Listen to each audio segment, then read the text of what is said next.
Do we have any recorded apologies or substitutions for today? Yes, Convener, two I've been notified of. Councillor Sophia Cole is an apology and being substituted by Councillor Damasio, and Councillor Stubbs' apology being substituted by Councillor Weir. Thanks, Andrew. Is there any further apologies? No, Convener, but can I just say that I've sent Andrew on a request for another invite to be sent to Councillor Alex McVeigh. He's struggling to get on. Thanks. No problem. Hi, Kenneth. Sorry?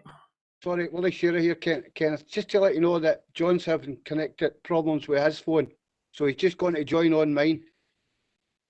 No problem. Thank you. Thanks, Willie. Agenda item number 1 is declarations of interest in terms of ethical standards and public life. Does anybody have anything to declare? No, thank you. Agenda item number 2 is the financial overview and resourcing as of period 4, and Katrina is going to take us through the report. Yeah, thank you, Convener, and afternoon, everybody. I'll kick us off then. So this item aims to highlight the progress that we've made with the Year 3 work programme and basically how we're getting on with the savings we were hoping to achieve from service redesign. Paragraph 1.2, really just a reminder that the programme that we're now holding ourselves accountable against is that which was approved by committee at the last cycle on the 17th of May, with the financial details considered at the policy and strategy thereafter. So first thing to highlight for elected members' attention in paragraph 2.1.1, really just to advise that we have taken the opportunity to extend by up to 6 months that was available in our contract with Agilicis, just really to make sure that we're maximising our opportunities for development and skills transfer, particularly given the amount of sprint activity that we've got underway at the same time. Just to be clear though, it isn't giving rise to any additional costs or breaching any procurement regulations because we've got sufficient headroom in the contract. So moving on then into section 2 in more detail, so you can see that we've got significant numbers of sprints running concurrently, with table 1 summarising the detail. I won't go into the detail, hopefully you've had time to read through that. So we're going with red, amber and green, and as you can see 8 of the sprints are on track and showing green, with the balance graded amber, either to reflect on an extended timeline in discussion with those particular heads of service or uncertainty over some of the potential savings values. If we move on then into section 2.3, given that we think that we've got some challenge with some of the savings we had planned to get from those sprints, then we're looking to try to offset those potential savings shortfalls by accelerating the build of transactional processes on the website. That allows us to reuse the technology in the build that we've already invested in, but it does need to be managed to minimise issues for the customer services hub, and Stephen will touch on that update in the next agenda item. Moving into section 4 in the financial detail then, so you can see that the spend is currently tracking just below budget, but we're not declaring any underspends or slippage at this stage, given we've got those plans that I just mentioned to try and accelerate some programme activity. So we would be, I'll be looking to bring that update on where the finances are back at the next cycle for period 6.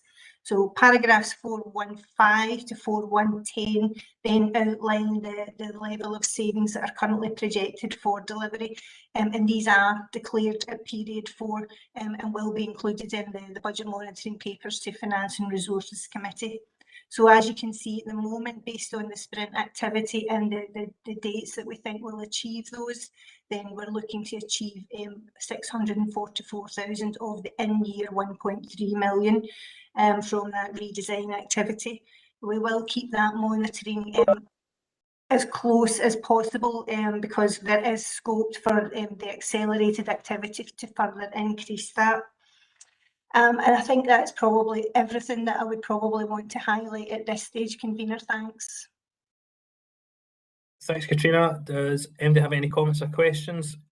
Councillor Lennon? Thanks very much, Chair. It's just a really quick question in relation to 4.4.2.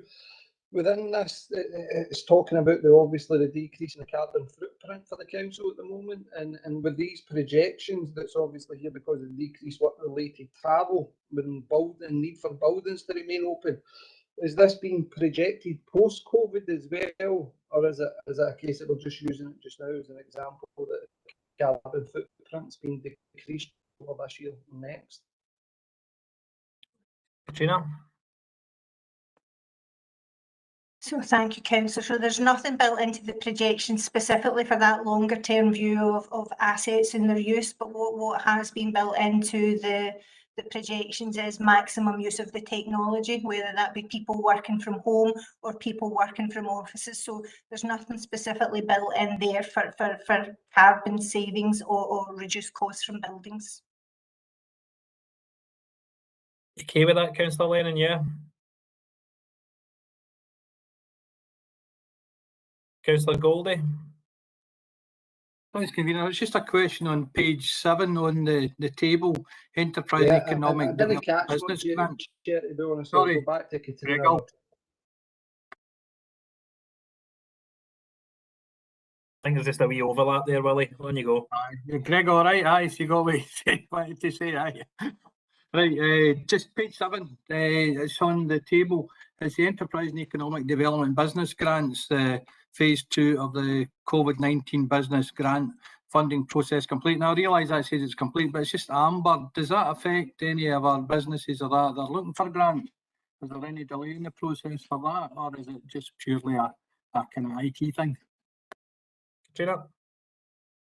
So, no, the delay there isn't impacting on any of the businesses themselves, Councillor Goldie. It's impacting on the fact that we don't expect to achieve quite the same FTE reduction going forward once we did the rebaselining, took account of other budget savings over the last couple of years. All right, Willie, yeah. Thanks for your sharing. Thanks, Chair. Cheers. I don't see anything else in the chat bar, so if we can agree to the 6 recommendations on page 5. Agenda item number 3 is the Customer Service Hub, and Stephen Penman's going to take us through this report. Thanks, Convener. So members will recall that we launched the Customer Service Hub on the new council website in November last year. And obviously the Customer Service Hub implementation is phased in line with the digital sprints that were referred to in the last report. So currently Waste is the only service with some smaller elements of other services, but primarily Waste is the only service currently in the hub. And just as I suppose as a reminder of where we came from in this, the Customer Service Hub is designed to deal with first customer contact, from which the details of the customer request are put into the CRM system. And escalation from that first point of contact remains with the operational service in terms of dealing with any escalations that are then required. Obviously, alongside the establishment of the hub, and the reason the website was launched, targeted for launch at the same time, is the ability for customers to self-serve, and that ability is critical. And Katrina's obviously mentioned that in respect of perhaps we're looking at accelerating some of the transactional business that members of the public and residents and businesses can carry out on the website directly. In terms of the report itself, the establishment was established in November 2020 on schedule, and that was, as I say, simultaneous with the launch of the website. Because converting customers to online, using online services can't be achieved immediately, you can't just switch it on and then everybody who previously phoned the council now suddenly goes online. And we also had the impact of some pretty difficult weather in December and in particular January. We did bring on some temporary resource through that period to ensure that a level of service could be maintained. Paragraph 2.3 discusses the establishment of the hub in terms of the sufficient resource in terms of supervisory posts, manager posts and analyst posts, and that has been approved through the Policy and Strategy Committee in June.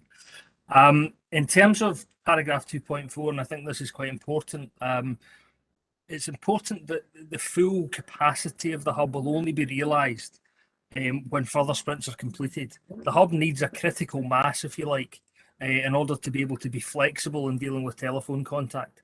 The council's coming from a place where you've got specialist teams with specialists, within services dealing with telephone contact, and we're moving to a place where there's a much bigger ability to be flexible. For example, if there's increased demand in one particular service area, we'll be able to, once these sprints are completed and services are migrated to the hub, we'll be able to be much more flexible in that respect. In terms of converting customers to using online services, essential to that is that people sign up for a My Account, which is a national programme, and that's a prerequisite in being able to self-serve or report online. We've run fairly extensive campaigns on this, and as you can see in paragraph 2.5, we've increased in the period that the hub's been running from around 40,000 active My Accounts to nearly 80,000. In fact, since this report was written, that's now risen to 82,500. And so it's clear that campaign will need to continue. And again, this is kind of predicated on further services being available online.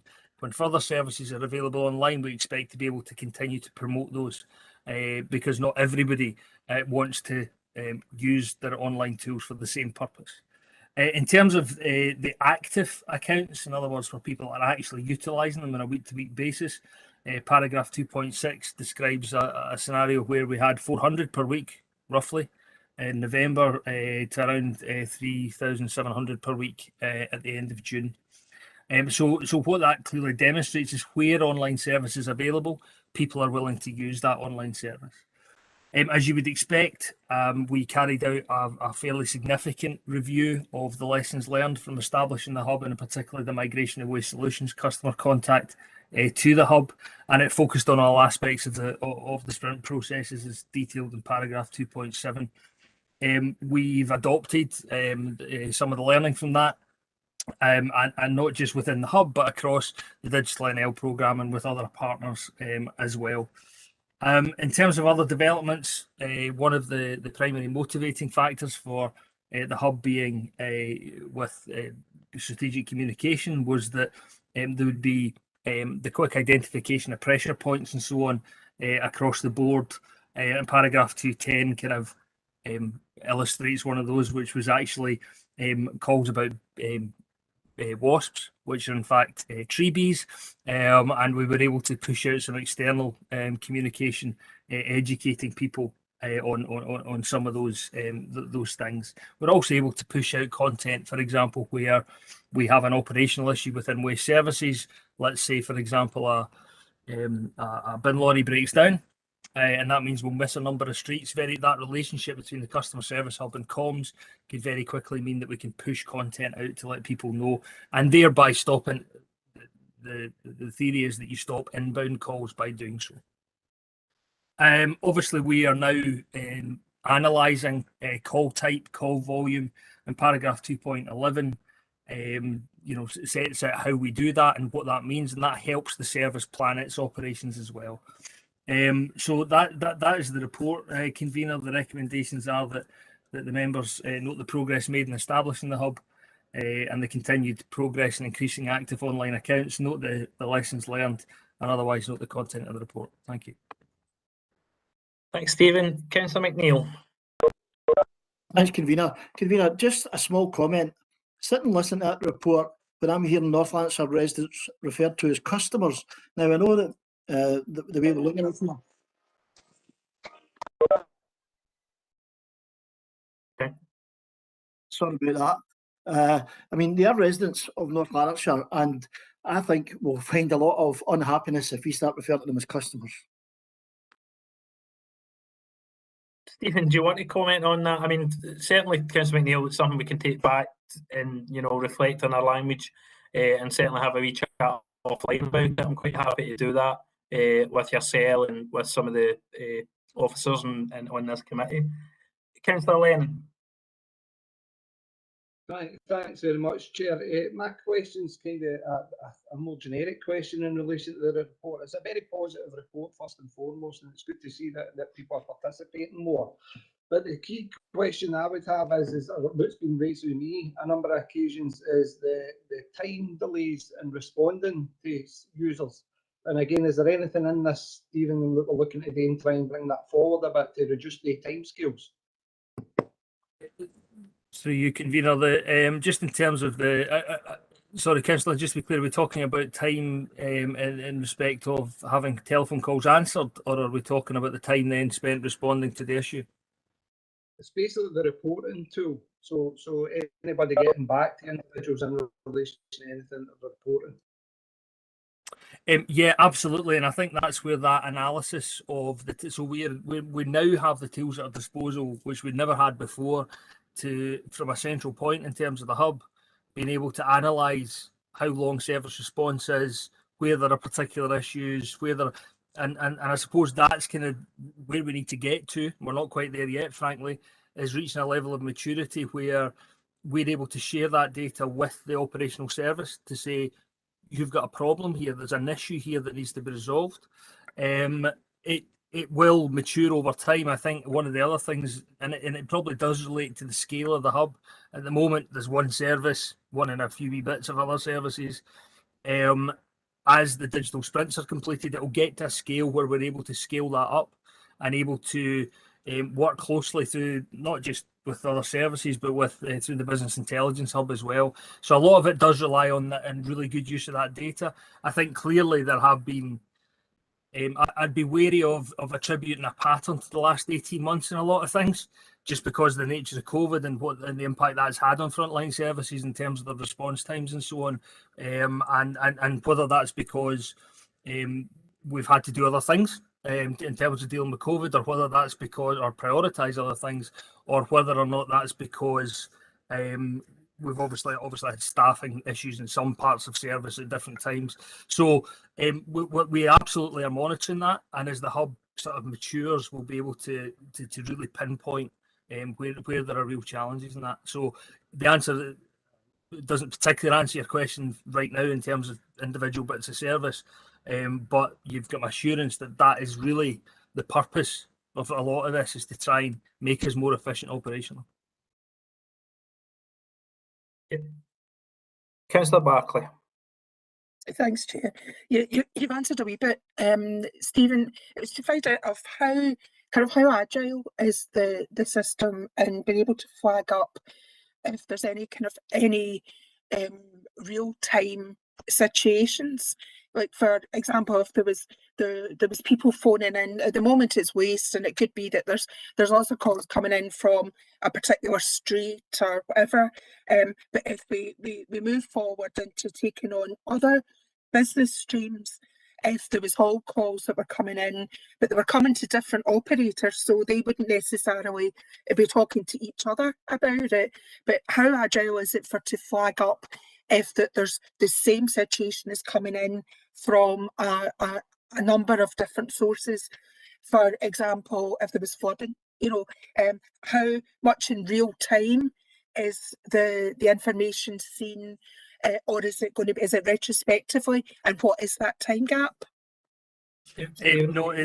Sorry, through you, convener.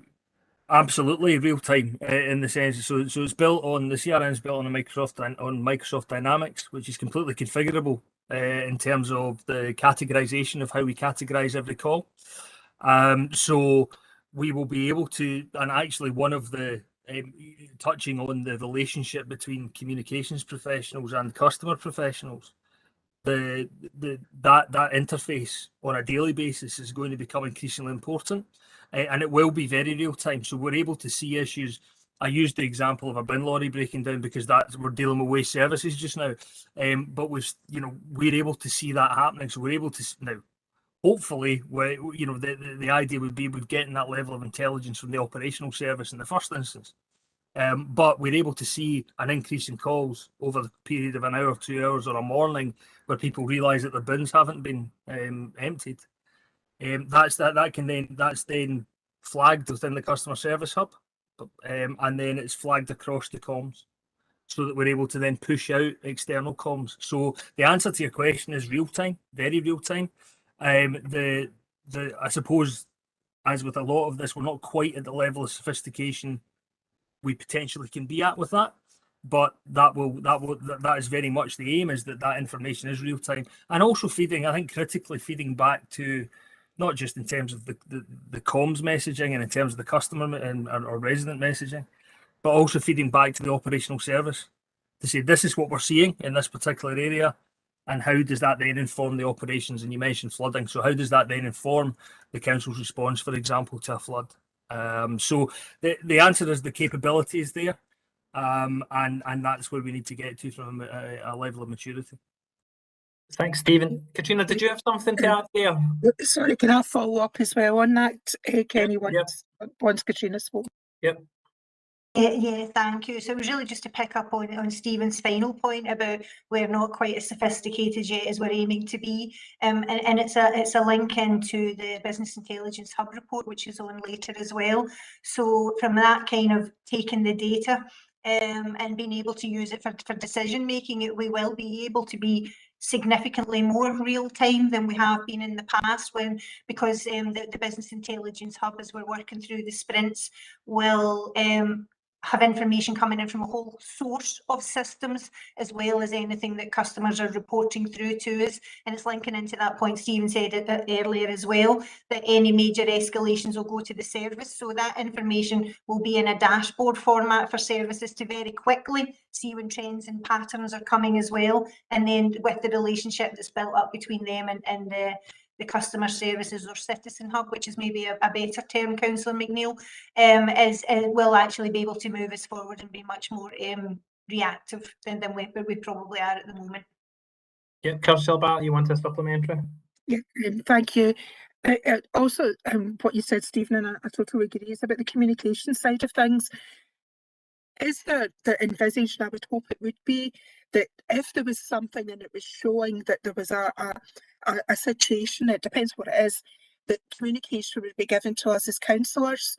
Not only is it as councillors, it's not necessarily about it's good for us to know, but if that there's people are going to be phoning the hub or contacting the hub, then they're going to be contacting us as well.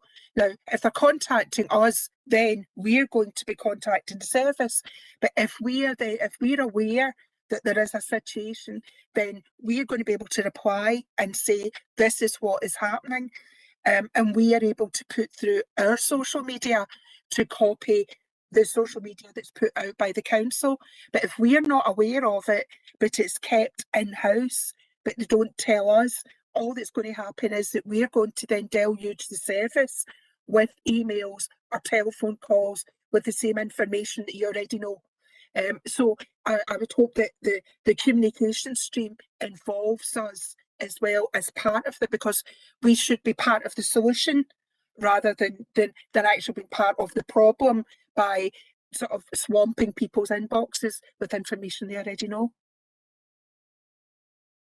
Absolutely, I think that's a fair point. Councillor Barclay, Stephen, just want to quickly touch on that? Yeah, very quickly. Thanks, Convener. Yeah, members, I sometimes feel, I wonder if members are sick of the sight of my name in their email inboxes recently, for obvious reasons, but I totally agree. There is, I don't underestimate in any way the connections and the members that local members have, within communities. And that absolutely people in communities look to elected members for information that bluntly sometimes you won't have, and there will always be instances where that is going to be the case. But I think in terms of what I would deem, without making it sound too dramatic, incidents, then absolutely we can use that to communicate better with members, and frankly we should be doing that. So absolutely we'll take that on board. Thanks. Don't see anybody else in the chat bar, so if we can agree to the 3 recommendations on page 19. Agenda item number 4 is driving digital locally, and Linda Johnson is going to take us through this. Thanks, Convener. So members of this committee will be aware that we bring regular update reports on the communication and engagement strategy and the roadmap that was in place from 2019. You'll know it's been well documented that many of our planned engagement activities across 2020 and 21 had to be cancelled, and therefore we regrouped. And at the last committee, we were given approval to start the development of the Driving Digital Locally engagement programme, and that really becomes our framework for all of the multi-channel engagement that will go on and detail in the report. So really that supersedes now the former engagement strategy. So just to go into the report, the first part of the report talks about the digital subgroup that we look to secure volunteers through the community boards, and that was in anticipation of approval for the Driving Digital Locally framework. Following approval, the draft terms of reference were created and approved at the Delivery Board for Digital NL, and these were taken to the first group meeting of the digital subgroup, which the convener here today chaired on the 16th of August. Very lively discussion at that meeting, and a chair and vice chair for future meetings was agreed. And then it went on into looking at the information that and the themes in breakout rooms that our communities are interested in driving forward. Linked into that also is the fact that we are looking for elected members, just as Councillor Barclay has highlighted, to play a key role in helping to shape the digital programme and Driving Digital Locally as well. Because as Stephen has pointed out, you do have insight into certain things that we as officers do not have the same level of knowledge on, and therefore it's important that elected members become involved in the development of Driving Digital Locally. And I would say that the survey that's mentioned in section 2.12 of the report, we've got quite a low response from elected members just now, so I would just like to give you a gentle nudge today to say that if you haven't completed and you would like to do so, then please complete the short survey. As I say, it is important for us to gather your information and knowledge. I'll just jump back to section 2.5 of the report now that talks about the digital inclusion seminar that took place on the 15th of June, and it was chaired by our own Chief Executive. Again, extensive involvement from partners. It was organised by Voluntary Action North Lanarkshire, and we had a number of excellent keynote speakers, and in particular the work of Connecting Scotland, which many of the services across the council have been involved in. That then leads me into section 213 of the report, whereby, again, as part of the Driving Digital Locally framework, we want to be actively communicating with our staff. And again, we've been working with colleagues from Housing Solutions and our system integrator partner, Digitisation, to secure a bid. And in essence, we ended up with 2 bids for iPads that would be building on the work at Cairgreave Court, where we're looking to our older residents around social isolation and actually making sure that they are connected both digitally and socially. And one of the things that we're looking for as part of that programme is to get our staff to volunteer to become champions, to work with the residents that have been identified for the 200 devices that we secured as opposed to the 100 that we thought we were going to get. So that's an excellent result for us there. But also on the back of that, and I'm sure Councillor McNally will endorse this as well, one of the things that we're very proud of in North Lanarkshire is the development of intergenerational programmes between our secondary schools in particular and also our older generations in the communities. And in the past, they've worked extremely well, and we're currently developing another programme around Driving Digital Locally, which means that originally we had looked to our secondary school, our senior phase, but actually in working with Education and Families colleagues, they've suggested that the primary 6-7 age range would be ideal for such a programme. So I would be keeping a watchful eye on that, and I'll be reporting that back to committee in due course. Really, the other part, as I said, around the report was just to bring in our digital champions, and I'll just take you back to the recommendations, convener, in the report. Thanks, Linda. Does anybody have any comments or questions on agenda item number 4?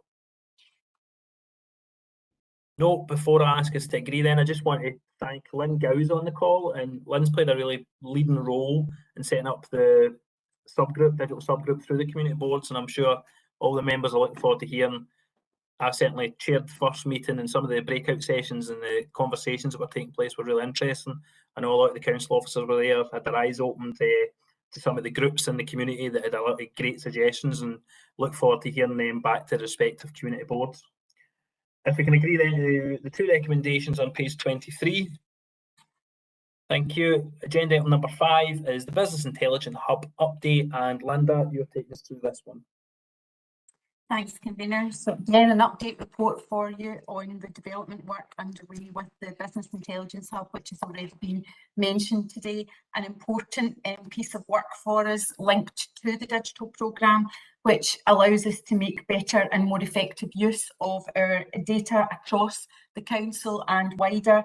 And also it makes sure that we use the data in the correct manner to support future decision making and really target our resources where they're required. So building on what we've already reported to committee, I would say that, you know, from May to September last year, we worked with Housing Solutions colleagues on a proof of concept, a very light touch proof of concept to look at housing data and their performance information. Which resulted in an excellent piece of work for us, where we reduced the time of running reports from several days to several minutes. That allowed us then to take that information forward into the second phase, which is actually just completing, and today is the last day of that, where we looked at the wider arrangements from waste right through to the business grants and complaints handling. So we've transferred our complaints handling over the last 3 months into the new Dynamics platform that was mentioned earlier. So from that point of view, we now have a BI hub which can support, as a tool to support our strategic reporting framework at levels 2 and 3. And also we're looking to build on the work now that we've got from phase 2, which saw our first live integration with the housing management system. And that's allowing us to pull housing repairs information straight from the housing management system right through into the Business Intelligence Hub with no manual intervention, which is absolutely where we want to get to. In addition to that, and running in parallel with our BI Hub development, we have been engaging since the COVID outbreak with colleagues at the National Services Scotland, NEST Scotland, because there's a lot of learning that we can share. And we had a session on the 26th of August, which was very fruitful for both organisations, where we learned a lot more about the artificial intelligence work that's been carried out nationally, and also the Internet of Things that can benefit us really in North Lanarkshire, particularly in adult health and social care, which is an area that we're working in the sprints just now. And in return for that, NEST Scotland are a bit behind us with SharePoint. So we will be sharing our information around that, and also the work that was done by our GIS team during COVID around GIS mapping and layering, which we will be bringing to a future committee. So really, I just wanted to highlight at section 2.6 of the report, you'll see that the BI Hub target operating model is laid out for you. And also our ultimate goal was always to make sure that data is a corporate asset, and we're definitely on the right tracks with that. Obviously at section 2.9, we've already highlighted that there needs to be close links between the Customer Services Hub and also the BI Hub, and that's where there will be push and pull data that will come from all aspects of it. And really, just to highlight as well, at 2.11, a steering group has been set up, because one of the things that we're very conscious of is data quality, and that links back to previous reports on the data custodian model. It's important that we bring the best quality data into the Business Intelligence Hub. So therefore, there have been principles set out through the steering group to make sure that all of the governance arrangements that are set out in paragraph 2.11 bring together to make sure that the BI Hub delivery is as strong as it possibly can be to support our data custodian model. And really, I would just like to hand back to you, convener, for the recommendations within the report. Thanks, Linda. Does anybody have any questions on agenda item number 5? Nope. So we can agree the recommendations on page 29.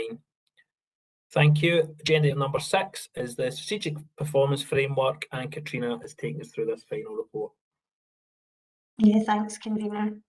So this report's looking to set out the latest performance results, which is the last quarter, so up to June, for business solutions. And as you can see from the report, it's one of 3 pilots that we've got currently underway to ensure that our performance reporting remains effective for the circumstances that we're now operating in. It's aiming to allow elected members to monitor and assess and scrutinise all of our performance and identify any areas that you feel that we need to look further at to get some improvements on. So briefly touching on the paper itself then, so a reminder at paragraph 1.4 that the reporting arrangements for service committees were outlined to this particular committee last November in the way of strategic performance framework, and it set out the context and clarified the committee's responsibilities. And the accompanying spreadsheet that was available to you if you wish to look in more detail tried to pull all of that together in a graphical format. Although there was a lot of the work to move the strategic performance framework forward was stood down in business solutions to allow us to provide staff to other areas of COVID recovery, we did manage to continue throughout 2021 to make sure that the performance monitoring and strategic oversight went through corporate management team and audit and scrutiny panel. But we're obviously looking to bring the service committee reporting back on track now, and we're taking the opportunity, as you can see there in paragraph 1.8, to review the suite of indicators to make sure that it's fit for purpose in today's local government environment, and also in line with the programme of work in 21-22 that we have. So paragraph 2.1, just really a reminder of the ambition statements that we should be looking to look for success against in our performance measures. Paragraph 2.3 really just gives a little bit of context to what the indicators looks like. It highlights whether a higher or a lower figure is better. The RAG status is obviously important. Green shows it's on target, red that it's not meeting target, and blue it's surpassing target. And for most of these, pulling together a trend graph so that you can see how performance has been over that longer period of time, and hopefully helping to inform whether action needs to be taken to change service delivery. And then obviously a comments field.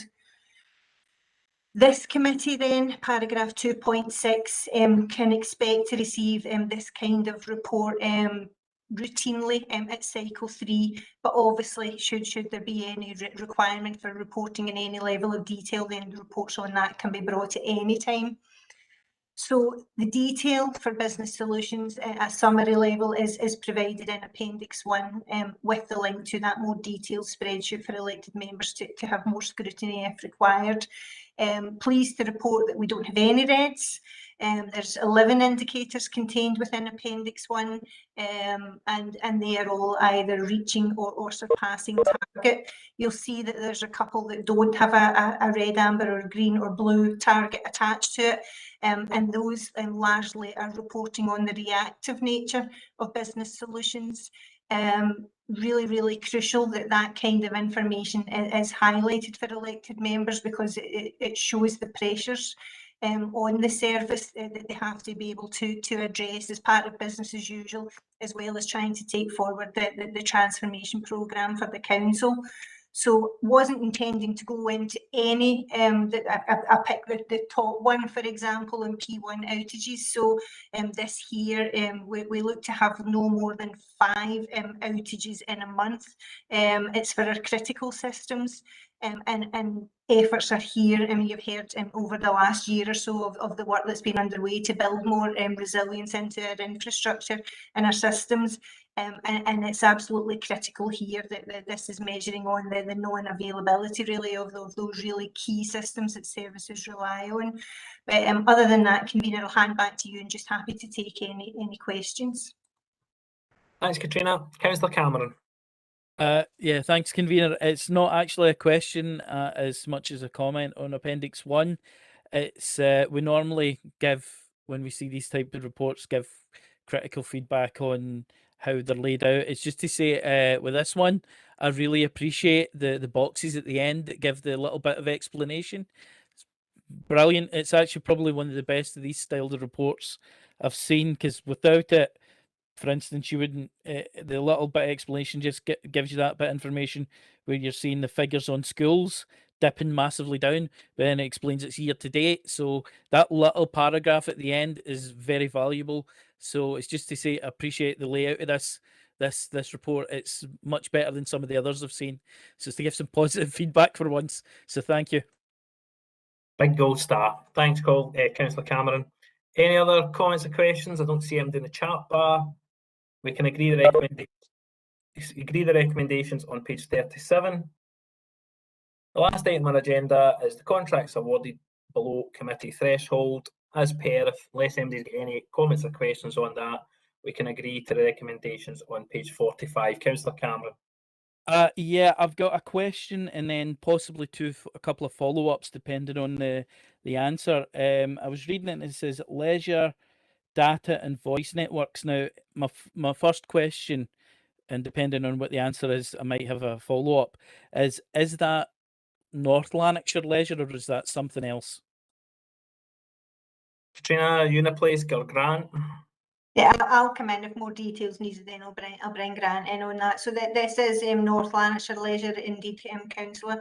It's most elected members will know that prior to insourcing, North Lanarkshire Leisure had their own separate IT arrangements, and whilst we are working to integrate them back onto council requirements, some of their infrastructure had been lacking investment for a while, shall we say. So that we basically renewed some of those contracts and enhanced them at the same time, just to provide a little bit of time for the staff to properly bring them back over from that kind of security aspect over this year or so. So yes, it is North Lanarkshire Leisure. Do you have a supplementary, Councillor Cameron, on the back of that? Katrina's mostly answered it. My supplementary was going to be, is the timing set to bring everything back in within the council budget, because we get told all this was to make everything efficient, but Katrina's basically answered everything so thank you. Thanks, Councillor Cameron. So we can agree to the recommendation on page 45, and everybody have a lovely afternoon. Take care. Thanks, Chair.